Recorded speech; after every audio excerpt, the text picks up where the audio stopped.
अच्छा, अभी आज जो हम जो है ना वो रिस्पायरेटरी पैथोलॉजी हम स्टार्ट करेंगे, सही है। तो रिस्पायरेटरी हम्म। पैथोलॉजी में पहले हम जो है ना ये पेतोमा में जो पहले पे दिया है नेजोफेरेंक्स में, जिसमें राइनाइटिस हो गया, नेजल पॉलिप्स और एंजियोफाइब्रोमा एक्सेट्रा, लेरिंक्स वगैरह, ये हम ईएनटी में करेंगे, सही है। तो ईएनटी में हम इसको डिटेल में करेंगे। अभी जो है ना हम इसमें जो निमोनिया है ये हम स्टार्ट करेंगे, ठीक है। जो नेक्स्ट टॉपिक है पेथोमा में, वो है निमोनिया।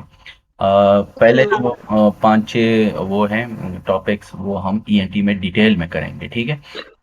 तो जी निमोनिया है ना, ये हमारे पास जो लंग की इन्फ्लेमेशन को, लंग की जो फेरेंकाइमा है उसकी इन्फ्लेमेशन को हम निमोनिया कहते हैं, ठीक है ना। तो निमोनिया की हम पहले क्लासिफिकेशन करते हैं, ताकि हमें कुछ क्लासिफिकेशन है हमारे पास, क्लिनिकल है कुछ, जो है ना हमारे पास इथोलॉजिकल है, कुछ रेडियोलॉजिकल है। ये सारे हम थोड़ा सा डिटेल में पढ़ेंगे। बुक में दिए हैं लेकिन पॉइंट्स में लिखे हुए सारी चीज़ें, लेकिन हम थोड़े से डिटेल में जाएंगे, ठीक है ना। तो ऑलरेडी हमें पता चला कि जो निमोनिया है ये हमें, हमारे पास जो लंग का जो पेरेन्काइमा है उसके इन्फेक्शन को हम निमोनिया कहेंगे, ठीक है ना। जब आपका ये कब ये इन्फ्लेमेशन होती है, जब आपके पास जो नॉर्मल जो डिफेंस सिस्टम है आपके लंग का वो खराब हो जाए, तो हम कहेंगे कि ये निमोनिया है। फिर इसमें जो है ना अगर हम क्लासिफिकेशन करें, तो क्लासिफिकेशन में हमारे पास जो है ना इथियोलॉजिकल क्लासिफिकेशन है हमारे पास, जैसे कि फॉर एग्जांपल इसको हम कहते हैं इथियोलॉजिकल क्लासिफिकेशन, जिसमें हमारे पास बैक्टीरिया है, ठीक है ना, वायरस है, कुछ फंजाई है हमारे पास, और कुछ जो है ना हमारे पास हमारे पास क्या है, हाँ। अब ये जो बैक्टीरिया हो गया, वायरस, और कुछ है हमारे पास एस्पायरेशन, ठीक है ना।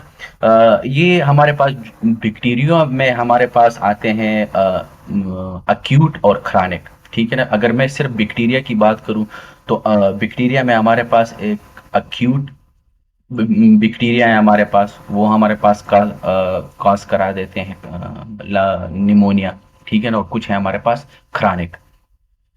तो क्रॉनिकली अगर हमारे पास कोई निमोनिया हो, तो जो हमारे पास बैक्टीरिया है वो है हमारे पास माइको ट्यूबरकुलोसिस, माइकोबैक्टीरियम ट्यूबरकुलोसिस, सही है।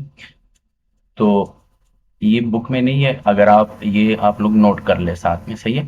फिर इसके बाद जो है ना अक्यूट में हमारे पास आते हैं निमोकोकस है, ठीक है ना, निमोकोकस। इसके अलावा जो है ना एच इन्फ्लुएंजा है, एच इन्फ्लुएंजा, ठीक हो गया। फिर इसके बाद जो है ना स्ट्रेप्टोकोकस है, स्टेपेलोकोकस है, स्ट्रेप्टोकोकस, स्टेपेलोकोकस, ठीक है। ये हमारे पास क्या है, अक्यूट है, ठीक है ना। क्लेब्सियला है हमारे पास, माइकोप्लाज्मा है, क्लाइमीडिया है, ये सारे हमारे पास अक्यूट में, ये सारे बैक्टीरिया है। तो वो है जो हमारे क्रोनिक में तो सिर्फ एक ही है, वो तो आप लोगों को पता चल गया कि माइकोबैक्टीरियम ट्यूबरकुलोसिस है।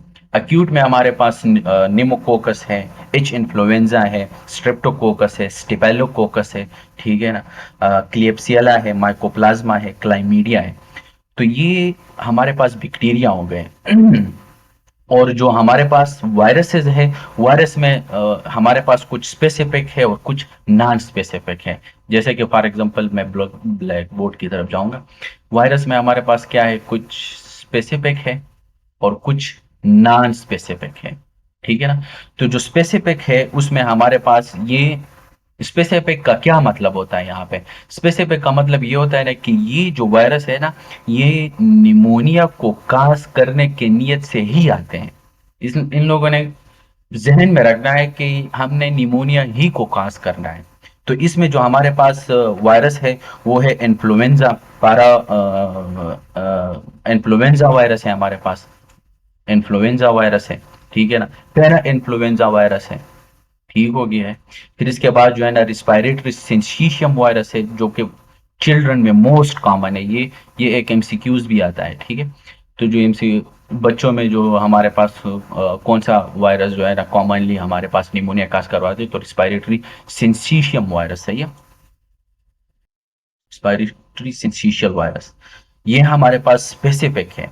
और जो नॉन स्पेसिफिक है हमारे पास, उसमें हमारे पास ये नहीं, आमतौर पर ये निमोनिया को काज नहीं करते हैं, लेकिन काज करते हैं, सही है। जिस तरह ये स्पेसिफिक की हमने बात की ना, कि ये आते हैं आपके जिस्म में, लेकिन इस नियत से आते हैं कि हमने निमोनिया को ही काज करना है। तो उसमें जो वायरस है वो हमने ऑलरेडी पढ़ लिया, जैसे कि इन्फ्लुएंजा वायरस हो गया, पैरा इन्फ्लुएंजा वायरस हो गया, और रेस्पिरेटरी सिंसिशियल वायरस हो गया, ठीक है। ये बुक में ये सारी चीजें नहीं है, ये आप लोग नोट किया करें साथ में, ठीक हो गया। फिर इसके बाद जो नॉन स्पेसिफिक है, जिसमें हमारे पास जो वायरस है वो है चिकन पॉक्स हो गया, ठीक है ना। इसके अलावा जो है ना मीजल हो गया, ठीक हो गया है। फिर इसके बाद अपस्टेन वायरस हो, अपस्टेन बार वायरस हो गया, ईबीवी वायरस जिसको बोलते हैं, ठीक है ना। और साइक्लोमेगेली वायरस हो गया, ये नॉन स्पेसिफिक है, ठीक है ना। तो ये सारे हमारे पास इथियोलॉजिकल है। जैसे कि हमने बैक्टीरिया और वायरस की तो हमने बात की, लेकिन फंजाई और पैरासाइट की हमने बात नहीं की, सही है। सॉरी, ये एस्पायरेशन मैंने लिखा है यहाँ पे, लेकिन ये है पैरासाइट, ठीक है ना, पैरासाइट। फंजाई में हमारे पास जो है वो है हमारे पास,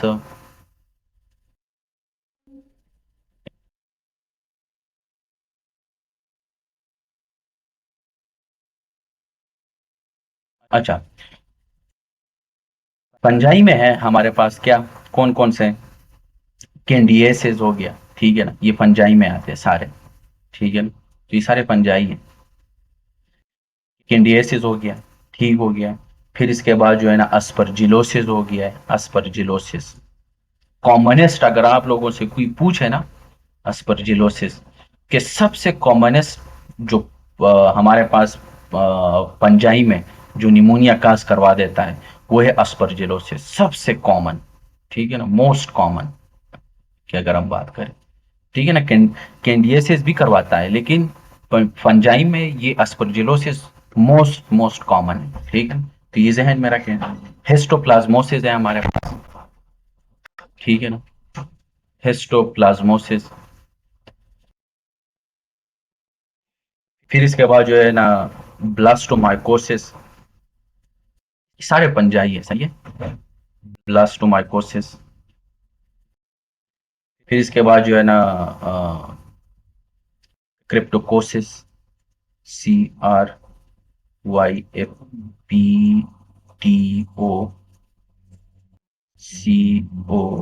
COUCOS, क्रिप्टोकोकस, सही है। तो ये सारे फंजाई है हमारे पास, तो ये हमारे पास भी करवा देते हैं, सारे इथोलॉजिकल। लास्ट में जो है ना हमारे पास पैरासाइट्स है कुछ, ठीक है ना, तो वो भी खास करवा देता है। पैरासाइट्स में हमारे पास कौन कौन से हैं, नीमोसाइट्स हैं, ठीक है ना, नीमोसाइट्स जेवेरेसी, PJV के नाम से भी याद और पहचाना जाता है, सही है। तो ये बेसिकली ये जो निमोसाइट्स जेरिवेसिस है, यानी पीसी, सॉरी, PCJ से पहचाना जाता है, ठीक है ना, शॉर्ट फॉर्म ये मोस्ट कॉमन है एड पेशेंट्स में और एचआईवी में। और ये कॉमन क्वेश्चन भी है, वो आपको ये नहीं दे सकते हैं ना, कि एक पेशेंट आया हमारे पास और वो जो है ना एचआईवी पेशेंट है या एड है या इम्यूनो कम्प्रोमाइज पेशेंट है ना, तो उसमें हमारे पास निमोनिया काज हुई है। तो आप लोग हमें बताएं कि कौन से जो इथियोलॉजी वो आपसे पूछ सकते हैं कि कौन सी पैरासाइट की वजह से ये निमोनिया काज हुई है। तो इसमें हमारे पास जो है ना PCJ, ये आप लोगों ने याद रखना है, ठीक है ना। ये मोस्ट कॉमन है एड्स और HIV पेशेंट्स में से ये मोर कॉमन होता है। फिर इसके बाद जो है ना टोक्सोप्लाज्मा है, ठीक है ना, टोक्सोप्लाज्मा सारे पैरासाइट्स, ठीक है। फिर इसके बाद जो है ना एंटामीबा है, Entamoeba हिस्टोलेट, Entamoeba histolytica, Entamoeba histolytica, ठीक है ना, सारे पैरासाइट्स हैं। ये सारे हमारे पास हमने इथोलॉजिकल में की बात हमने की, कि ये जो बैक्टीरिया हो गया है, ठीक है ना, ये बैक्टीरिया, वायरसेस, फंजाई और पैरासाइट्स, ये सारे जो है ना हमारे पास हमने क्लासिफिकेशन की ना, के क्लासिफिकेशन हम कुछ करेंगे इथियोलॉजिकल, कुछ करेंगे हमारे पास जो है ना रीडोलॉजिकल, कुछ हम करेंगे कि जो सिवियरिटी के बेस पे भी हम क्लासिफिकेशन कर दें। तो ये हमने सिर्फ इथियोलॉजिकल की बात की कि जो कॉजेज होती हैं हमारे पास बैक्टीरिया के की वजह से भी होती है, वायरस की वजह से भी होती है, और फंजाई की वजह से भी होती है, और पैरासाइट की। जो बैक्टीरिया है उसमें अक्यूट भी है और क्रॉनिक भी है। क्रॉनिक में तो सिर्फ एक ही बैक्टीरिया है और वो है माइकोप्लाज्म ट्यूबरकुलोसिस। जो अक्यूट है उसमें हमारे पास निमोकोकस हो गया, स्ट्रेप्टोकोकस हो गया, स्टिफेलोकोकस हो गया है, क्लेप्सियला हो गया है, सही है, सोडोमोनास हो गया है, क्लाइमीडिया लेजुनेला हो गया है। ये सारे अक्यूट में आते हैं। और जो वायरसेस है जिसमें हमने स्पेसिफिक और नॉन स्पेसिफिक की बात की। स्पेसिफिक ये हमने कहा कि स्पेसिफिक का मतलब ये है कि ये निमोनिया को कास करने की नीयत से ही आते हैं। इन लोगों ने निमोनिया को ही कास करना है, इसी नीयत से ये आते हैं। तो जो स्पेसिफिक है उसमें हमने पढ़ा है कि इन्फ्लुएंजा वायरस हो गया, पैरा इन्फ्लुएंजा वायरस हो गया है, और रिस्पायरेटरी सिंसीशियल वायरस हो गया, जो कि मोस्ट कॉमन है चिल्ड्रन में। हाई यील्ड पॉइंट्स में लास्ट में मैंने डाले हुए हैं, जो एग्जाम पॉइंट ऑफ व्यू से वो आप लोगों से पूछ सकते हैं, तो वो हम लास्ट में करेंगे। पूरे इस चीज़ को जो है ना वो हम वो समराइज करेंगे, फिर वो हाई यील्ड जो पॉइंट है वो मैं आप लोगों को वहां पे बता दूंगा। ठीक हो गया। पंजाई भी हमने कहा कि पंजाई है हमारे पास, और कुछ पैरासाइट्स हैं। तो आज चीजें हमने पढ़ ली। फिर इसके बाद जो है ना हमारे पास जो क्लासिफिकेशन है वो है हमारे पास अकॉर्डिंग टू मूड। ठीक है ना। तो इसमें हमारे पास कम्युनिटी एक्वायर्ड निमोनिया है। ये भी एक क्लासिफिकेशन है, लेकिन अकॉर्डिंग टू मूड, सही है, अकॉर्डिंग टू मूड। ठीक हो गया है। तो इसमें हमारे पास कम्युनिटी एक्वायर्ड निमोनिया, ठीक है, ये। फिर इसके बाद जो है ना हॉस्पिटल एक्वायर्ड निमोनिया, ठीक है ना। और इसके अलावा जो है ना एस्पायरेशन निमोनिया, खैर मैंने नहीं डाले लेकिन मैं इधर लिख लेता हूँ, ठीक है ना। तो एस्पायरेशन निमोनिया हो गया, ठीक है, एस्पायरेशन। फिर इसके बाद जो है ना हमारे पास pneumonia and immune compromise patient, सही है, pneumonia and immune compromise patient, सही। तो ये चार है हमारे पास, ये अकॉर्डिंग टू मूड है, यानी किस तरीके से निमोनिया एक्वायर्ड करते हैं। एक्वायर्ड ये जो मूड है या क्लासिफिकेशन हमने बात की, इसका मतलब ये है, इससे मुराद यही है कि ये यानी किस तरीके से निमोनिया को जो है ना वो एक्वायर्ड कर देता है। तो इसमें हमारे पास कम्युनिटी एक्वायर्ड निमोनिया है, ठीक है ना। ज्यादातर इसमें जो बैक्टीरिया होते हैं वो ग्राम पॉजिटिव बैक्टीरिया होते हैं। ये खैर ये बैक्टीरिया जो है ना, और ये हम माइक्रोबायोलॉजी में करेंगे, ठीक है ना। बस सिर्फ यहाँ पे आप लोग ये काम करें कि बैक्टीरिया को आ, रट्टा लगाएं, जहन में रख के, बस नाम आप लोगों को यहाँ पे पता होना चाहिए। बाकी जो है ना वो हम माइक्रोबायोलॉजी में करेंगे। इसके हम क्लासिफिकेशन करते हैं, कुछ है वाललेस बैक्टीरिया है, किसका जो है ना वाल नहीं है, कौन ग्राम पॉजिटिव है, कौन ग्राम नेगेटिव है, ठीक है ना। तो ये हम माइक्रोबायोलॉजी में बड़ी डिटेल के साथ करेंगे। यहाँ पे सिर्फ आप लोग नाम याद रखें, ठीक है ना। और जो हॉस्पिटल एक्वायर्ड निमोनिया है ये ग्राम पॉजिटिव भी करवा देते हैं और ग्राम नेगेटिव भी हमारे पास जो बग्स है, जो ऑर्गेनिज्म है, वो करवा देते हैं। अगर मैं कम्युनिटी एक्वायर्ड की बात करूं, कम्युनिटी एक्वायर्ड की बात करूं, पहले इसको मुझे रिमूव करने दें। ठीक हो गया है। ये चीजें जो है ना ये बुक में नहीं है, सही है, ये आप लोग साथ में नोट किया करें।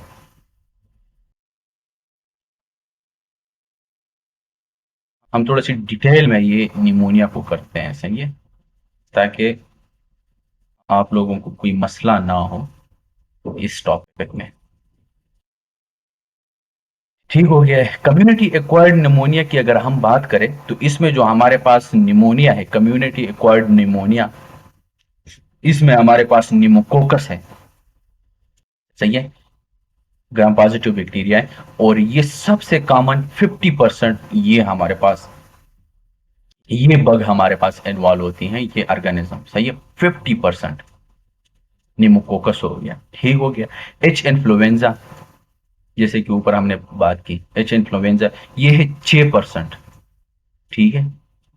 फिर इसके बाद जो है ना हमारे पास है माइकोप्लाज्मा। माइकोप्लाज्मा माइकोप्लाज्मा में हमारे पास 5%। ये तो अगर वो आपसे पूछे कि कम्युनिटी एक्वायर्ड निमोनिया का क्या मतलब है, कि आप किसी कम्युनिटी में रहते हो और वहां पे किसी बंदे को जो है ना निमोनिया है, इसको इसलिए कहते हैं कम्युनिटी एक्वायर्ड निमोनिया।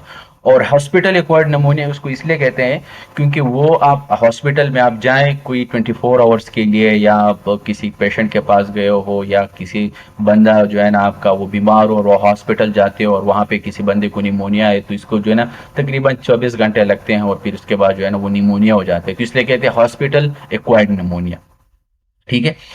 तो जो कम्युनिटी एक्वायर्ड निमोनिया है, अगर वो आप लोगों से ये पूछते हैं कि मोस्ट कॉमन इसमें जो ऑर्गेनिज्म इन्वॉल्व होते हैं, जो वो है हमारे पास कौन सा वाला, निमोकोकस। 50% ये इन्वॉल्व होते हैं, मोस्ट कॉमन। सही है।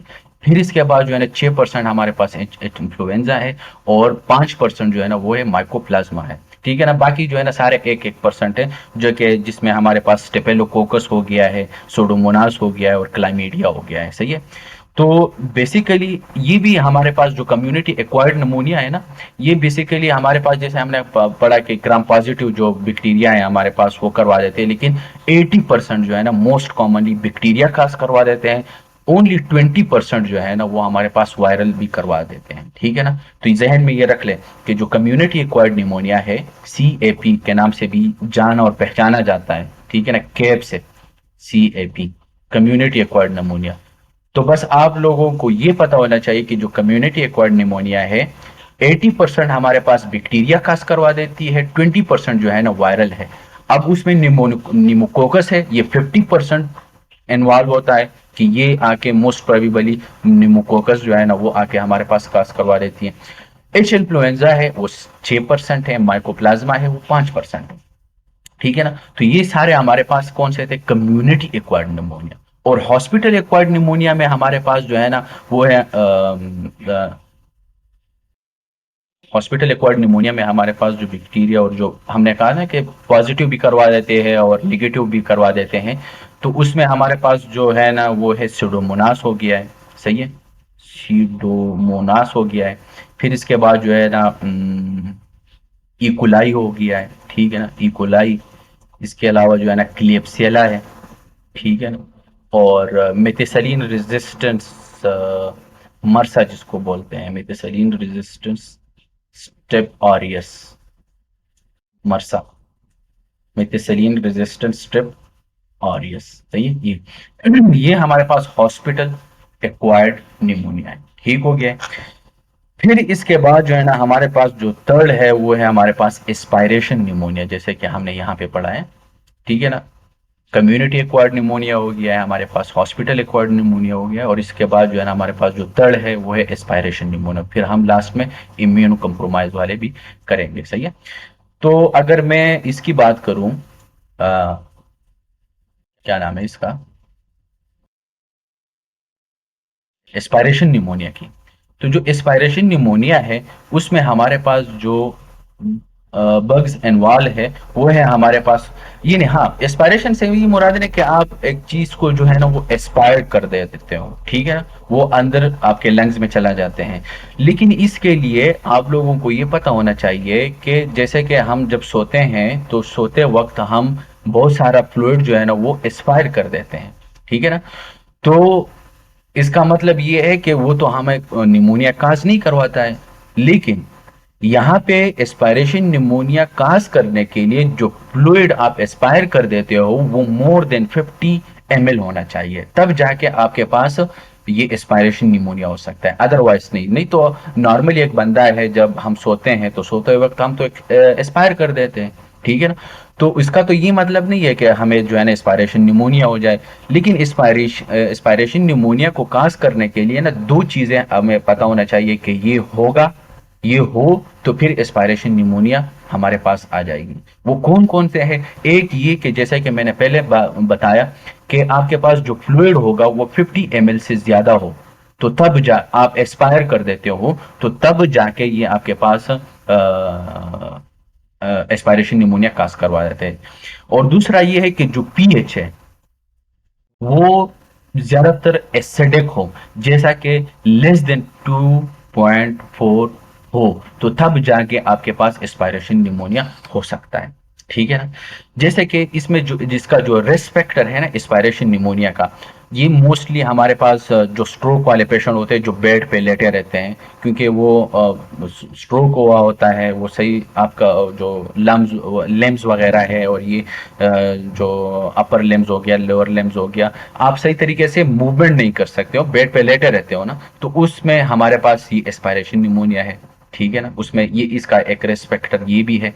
इसके अलावा जो है ना हमारे पास फिट्स हो, ठीक है ना, इसके अलावा जो है ना आपके पास कोई न्यूरोलॉजिकल डिसऑर्डर हो, जैसे कि मोटर न्यूरॉन डिजीज हो, ठीक है ना, तो उसमें भी ये भी एक रिस्क फैक्टर है। आप एनेस्थीसिया दे देते हो, उसमें ये भी एक रिस्क फैक्टर है। इसके अलावा जो है ना पेशेंट कोमा में चला जाता है, तो ये भी एक रिस्क फैक्टर है। ठीक है ना? तो ये सारे रिस्क फैक्टर है, इसी की वजह से हमारे पास जो है ना एस्पायरेशन जो निमोनिया है वो हमारे पास हो सकती है। ठीक हो गया है? इसके अलावा जो हमारे पास जो पैथोजेंस हैं एस्पायरेशन निमोनिया का, वो है हमारे पास कौन कौन से हैं, ये आप लोग लिख ले साथ में। सोडोमोनास हो गया, ठीक है ना, ये हमारे पास है, इन्वॉल्व होती है एस्पायरेशन निमोनिया में। और इकोलाई हो गया है, ठीक है ना। फिर इसके बाद जो है ना हमारे पास क्लेप्सियला हो गया है, क्लेप्सियला, ठीक हो गया है। बैक्टीराइड्स हो गया है। ये सारे हमारे पास पैथोजन है किस चीज का, एस्पायरेशन निमोनिया का। ठीक हो गया। तो देखिए हमने कम्युनिटी एक्वायर्ड निमोनिया की बात की, इसकी जो है ना, और फिर इसके बाद जो है ना वो हमने हॉस्पिटल एक्वायर्ड निमोनिया की बात की। ठीक हो गया। फिर इसके बाद जो है ना हमने एस्पायरेशन की बात की। अब लास्ट वाला जो है ना वो है हमारे पास कौन सा, pneumonia and immune compromise patient, immune compromise patient. ठीक हो गया। इसमें जो है ना हमारे पास जैसे कि इम्यून कंप्रोमाइज पेशेंट कौन होते हैं, जिसको फॉर एग्जांपल उसका इम्यून सिस्टम कमजोर हो जाए, वीक हो जाए। जैसे कि फॉर एग्जांपल एड्स वाला पेशेंट है, तो उसका इम्यून सिस्टम वीक है, तो उसमें जो हमारे पास होती है, ठीक है ना। या हाँ, जैसे कि हमने ऊपर बात की कि जो हमारे पास जो पीसीजे, ये वाला है जो बैक्टीरिया था, हमने कहा कि ये मोस्ट कॉमन है एड्स और एचआईवी पेशेंट में, यानी इम्यून कंप्रोमाइज में। तो वो वाली बैक्टीरिया यहाँ पे आके फिट हो जाती हैं, तो वो ये भी डाल दो। ठीक है ना। न्यूट्रोपीनिया हो गया, सोडोमोनास, सोडोमोनास बेसिकली न्यूट्रोपीनिया करवा देते हैं, करवा दे, खैर हम जनरल पैथोलॉजी में कर देते हैं। सोडोमोनास हो गया है, ठीक है ना, इसमें न्यूट्रोपीनिया होता है। और जिस पेशेंट को हमने स्प्लेनेक्टोमी करवाई हो, तो जब हम स्प्लीन को काटते हैं, निकालते हैं जिसम से, स्प्लेनेक्टोमी करवाते हैं, तो वो फिर इम्यून कंप्रोमाइज होता है, क्योंकि हमारे पास स्प्लीन जो है ना कुछ वो बना देते हैं बैक्टीरिया के खिलाफ। तो इसलिए हम फिर बाद में जब हम स्प्लेनेक्टोमी करवा देते हैं ना, तो हम पेशेंट को जो है ना हर 6 महीने बाद एक, हाँ हाँ, हर 6 महीने बाद हम इंजेक्शन लगवा देते हैं। ठीक है ना। तो उसमें जो है ना हमारे पास जो बैक्टीरिया आके वो कास्ट करवा देती है, जिसमें आप स्प्लीन काट देते हो, वो उसमें एक है न्यूमोकोकस हो गया और एच इन्फ्लुएंजा। ये दोनों बैक्टीरिया आके जिसमें स्प्लीन ना हो, तो अब ये इम्यून कंप्रोमाइज हो गया है। ठीक है ना। तो ये दो बैक्टीरिया आके मोस्टली हमारे पास कास्ट करवा देते हैं। तो ये सारे चीजें हमने पढ़े, hospital acquired pneumonia, community acquired pneumonia, aspiration pneumonia, और साथ में जो है ना हमारे पास क्या नाम है इसका, इम्यून कंप्रोमाइज वाले पेशेंट। सही है। तो ये फिर इसके बाद जो है ना हमारे पास हम क्लासिफिकेशन करते हैं। देखिए हमने दो क्लासिफिकेशन पढ़ी, एक इथोलॉजिकल क्लासिफिकेशन जिसमें हमने बैक्टीरिया, वायरस और फंजाई पैरासाइट की बात की। दूसरा हमने जो क्लासिफिकेशन की वो अकॉर्डिंग टू मूड था। ठीक है ना। जैसे कि कम्युनिटी और हॉस्पिटल और एस्पायरेशन और इम्यून कंप्रोमाइज निमोनिया, ये हमने की। अब जो है ना हमारे पास जो अगला क्लासिफिकेशन है, ये हमारे पास क्लिनिकल क्लासिफिकेशन है। सही है। क्लिनिकल, ये है हमारे पास क्लिनिकल क्लासिफिकेशन ऑफ निमोनिया। तो इसमें हमारे पास टिपिकल निमोनिया है और एटिपिकल निमोनिया है। ठीक है ना। अब टिपिकल निमोनिया में हमारे पास जो है ना, जिसमें जो पैथोजन है हमारे पास, वो बेसिकली टिपिकली की अगर हम बात करें, ठीक है ना, इसमें जो पैथोजेंस है हमारे पास वो कौन से हैं, पैथोजेन, पैथोजेन में हमारे पास है निमोकोकस हो गया, ठीक हो गया है। और एच इन्फ्लुएंजा, ये टिपिकल में। एटिपिकल में हमारे पास जो पैथोजन है वो है हमारे पास माइकोप्लाज्मा हो गया, माइकोप्लाज्मा। फिर इसके बाद जो है ना लीजोनेला हो गया, लीजोनेला। ठीक है। फिर इसके बाद जो है ना हमारे पास क्लाइमीडिया हो गया है, ये सारे। ठीक है। तो ये हमारे पास पैथोजन टिपिकल का, ये हमारे पास निमोकोकस और एच इन्फ्लुएंजा, निमोकोकस और एच इन्फ्लुएंजा। और एटिपिकल में हमारे पास माइकोप्लाज्मा, लेजिनेला और क्लाइमीडिया।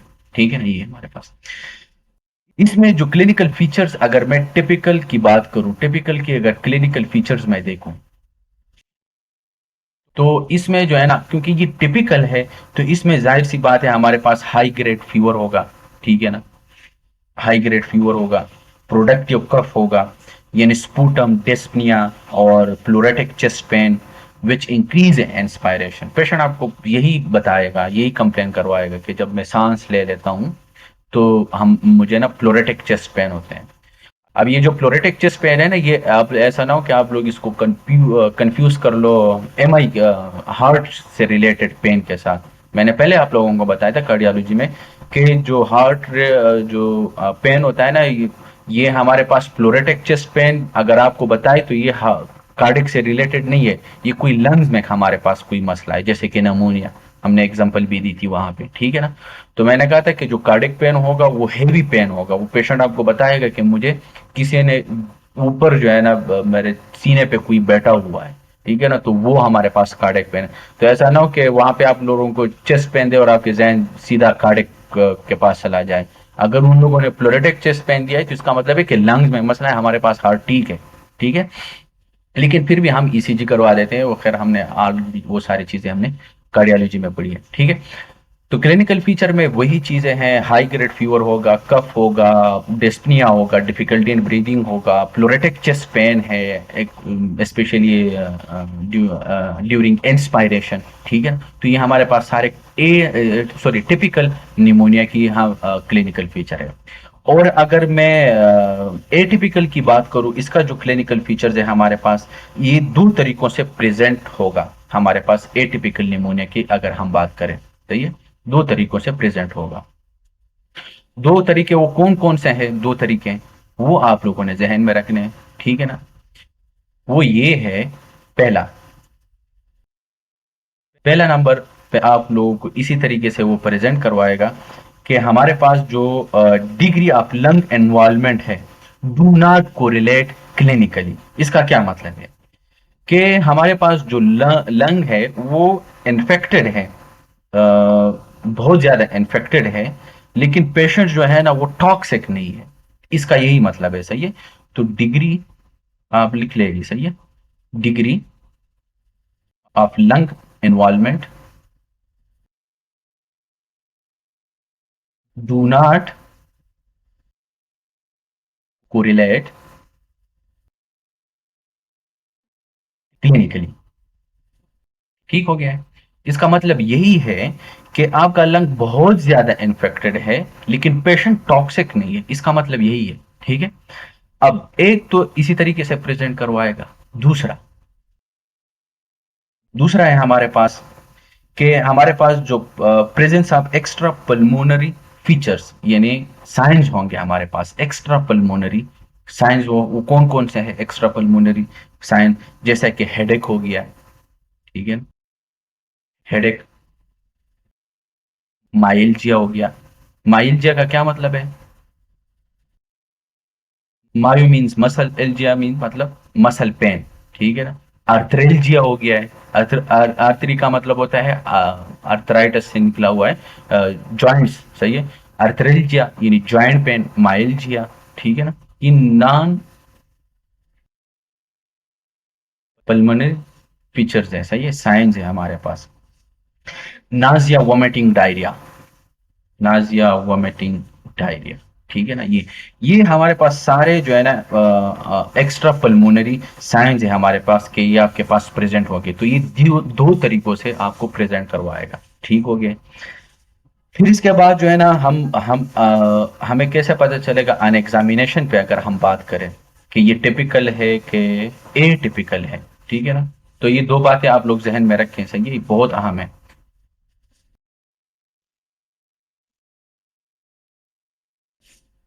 ठीक हो गया। अब ऑन एग्जामिनेशन की अगर हम बात करें, ऑन एग्जामिनेशन की, ऑन एग्जामिनेशन में हमारे पास जो टिपिकल है, इसकी अगर हम बात करें टिपिकल, और फिर हम ए टिपिकल की बात करें।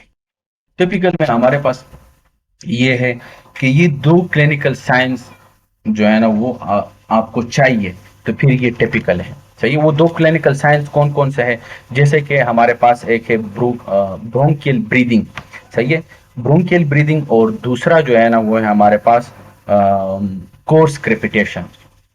ब्रोंकियल ब्रीदिंग पहला, दो क्लिनिकल साइंस, ब्रोंकियल ब्रीदिंग, और दूसरा जो है ना वो हमारे पास कौन सा है, कोर्स क्रेपिटेशन। ये दो क्लिनिकल साइन आप लोगों को चाहिए टिपिकल के लिए, सही है। अब कोर्स क्रेपिटेशन का क्या मतलब है कि यहाँ पे जो साउंड्स प्रोड्यूस होगा वो, जैसे फ्लूइड मौजूद होता है ना वहां पे कोई साउंड्स प्रोड्यूस हो जाए, जैसे कि एक फ्लूइड वहां पे है और वहां से आप ईयर को निकाल दे, ठीक है ना। तो जहां पे फ्लूइड होगा और वहां से आप ईयर निकाल लेते हो तो एक साउंड प्रोड्यूस होती है, उसको हम कहते हैं कोर क्रेपिटेशन, ठीक है ना।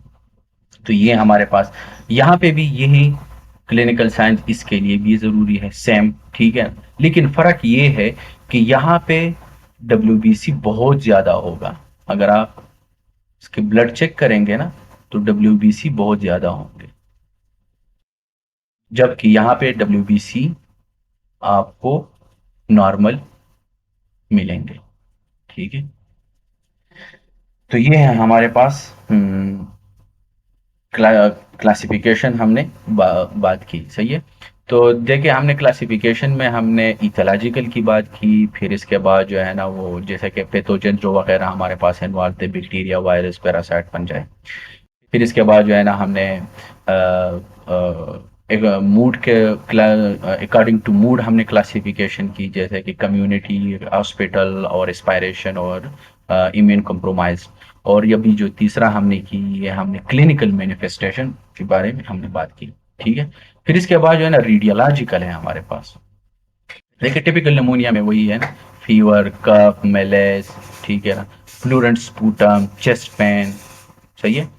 और फिर इसके बाद एटिपिकल में भी less severe symptoms as compared to typical, ठीक है। Non productive cough, headache, fatigue, और वॉकिंग निमोनिया, ये सारे हमने ये एक्स्ट्रा पल्मोनरीज के बाद अगर हम जो फीचर्स हमने बात की, साइन की बात हमने की, ये वो है, ठीक है। फिर इसके बाद जो है ना रेडियोलॉजिकल क्लासिफिकेशन, ये हमारे पास जो क्लासिफिकेशन है रेडियोलॉजिकल है, ठीक है, जिसमें हमारे पास लोबार निमोनिया है, ब्रोंको निमोनिया है, और इंटरस्टिशियल निमोनिया है।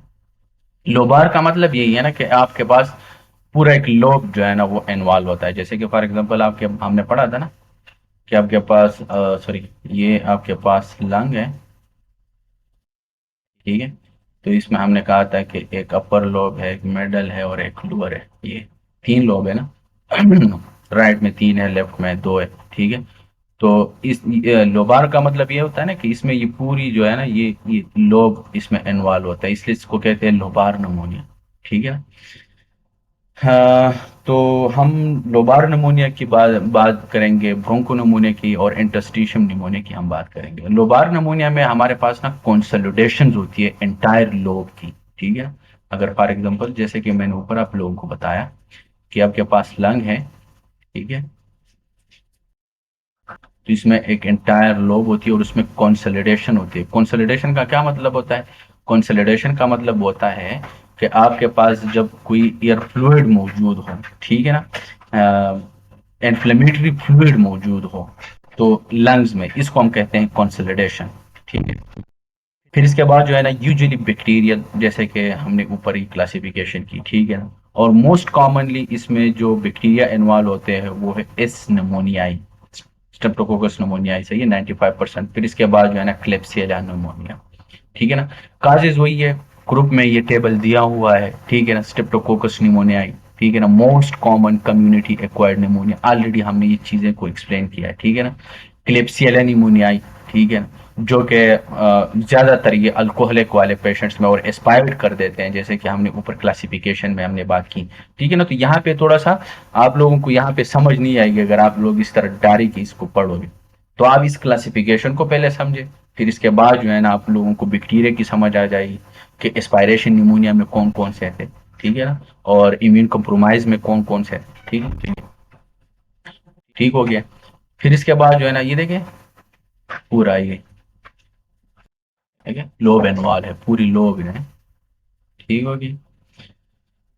हाँ, इसके जो है ना चार कुछ फेजेस है इसमें लोबार निमोनिया की। एक है हमारे पास कंजेशन है, दूसरा जो है ना हमारे पास रेड हेपेटाइजेशन है, और ग्रे हेपेटाइजेशन है, और रिजोल्यूशन है, ठीक है। तो ये कुछ चार फेजेस है हमारे पास। आप देखें लंग जो है ना बिल्कुल ये देखें, ठीक है। तो ये हमारे पास ये क्यों हुआ है, ये ज्यादातर आप देख सकते हैं ना, ये ड्यू टू इन्फ्लेमेशन की वजह से, सही है, इन्फ्लेमेशन की वजह से, ठीक हो गया। फिर इसके बाद जो है ना हमारे पास ब्रोंकोनिमोनिया है। अब ब्रोंकोनिमोनिया में हमारे पास यहाँ पे जो कॉन्सोलिडेशंस होती है ना, ये पेची कॉन्सोलिडेशंस होती है, पेची, ठीक है ना, इसको हम कहते हैं पेची कॉन्सोलिडेशन। मोस्टली जो है ना अपन मल्टीफोकल होगी और बाइलेटरल होगी, दोनों साइड पे होगी, सही है। कॉजेज वही है, स्ट्रेप्टोकोकस आरियस, हेमोफिलस इन्फ्लुएंजा, सुडोमोनास एरिजिनोजा, मोरेक्सेला कैटरलेस, लेजोनेला निमोफिलिया, ठीक है ना, सारे जो है ना वो। हाँ, इसमें जो आप लोगों ने बात जहन में रखनी है कि ये सुपर इम्पोज्ड ऑन सीओपीडी, वो कौन कौन सा है, ये एच इन्फ्लुएंजा, ये सुपर इम्पोज्ड है, ठीक है ना। मोरेक्सेला कैटरलेस, ये भी सुपर इम्पोज्ड है सीओपीडी के लिए, सही है। तो ये ज्यादातर हमारे पास ये करवा देते हैं, ठीक हो गया है। ये देखें, ये ये देखें, सही है, ये ये ठीक हो गया है। ये है हमारे पास वो रेड हेपेटाइजेशन, सही है। फिर इसके बाद जो है ना हमारे पास इंटस्टिशियल निमोनिया है, एटिपिकल जिसको बोलते हैं, ठीक है ना, जैसे कि हमने ऊपर बात की। इसमें आपके पास जो है ना वो इंटस्टिशियम जो है ना डिफ्यूज है, जैसे कि फॉर एग्जांपल आपके पास ये लंग है, ठीक है। इसमें जो है ना आपके पास जो इंटस्टिशियम है ये इन्वॉल्व होती है, ठीक है। डिफ्यूज इंटस्टिशियम इनफिल्ट्रेट, सही है। इसमें जो है ना relatively mild upper respiratory system होते हैं, जैसे कि मिनिमल स्पूटम होंगे, कफ, ठीक है ना, और लो ग्रेड फीवर होंगे, ठीक है ना। वही ऑर्गेनिज्म टेबल में सारी चीजें बुक में भी दिए हुए हैं, ठीक है ना। वही कोक्सेला है, इन्फ्लुएंजा वायरस है, क्लाइमीडिया है, माइकोप्लाज्मा है, साइटोमेगेली है, रिस्पायरेटरी सिंसिशियल वायरस है। Most common cause of atypical pneumonia in infant, मैंने कहा था ना कि ये एमसीक्यूज है, ठीक है ना। बाकी हमने ये सारी चीजें ऊपर जो क्लासिफिकेशन हमने की ना उसमें हमने बात की, ठीक हो। फिर इसके बाद जो है ना एस्पायरेशन निमोनिया, हमने ऑलरेडी इसके बारे में बात की है, ठीक है ना। फिर इसके बाद जो है ना हमारे पास है स्पेसिफिक निमोनिया की हम बात करिए, सारे हमने क्लासिफिकेशन की बात की, सही है। क्लासिफिकेशन में हमने कौन कौन से क्लासिफिकेशन पढ़ी, इथोलॉजिकल पढ़ी, सही है। अकॉर्डिंग टू मूड हमने क्लासिफिकेशन की, clinical manifestation according to clinical classification हमने की, अकॉर्डिंग टू रेडियोलॉजिकल हमने क्लासिफिकेशन की, सारे क्लासिफिकेशन थे, सही है। इसको आप जहन में रख के इथियोलॉजिकल ये ए टू जी, सही है। फिर इसके बाद हम स्पेसिफिक निमोनिया की तरफ आएंगे, जैसे कि माइकोप्लाज्मा निमोनिया है। यार मैं तो कहता हूँ इसको हम कल ही कर लेते हैं, ठीक है ना, कल कर लेंगे, ये ज्यादा हो जाएगा आप लोगों के लिए। तो स्पेसिफिक निमोनिया की हम कल बात करेंगे, सही है। कौन कौन सा बैक्टीरिया जो स्पेसिफिकली जो है ना वो हमारे पास निमोनिया को काज करा देते हैं, ठीक हो गया। आज के लिए इतना ही।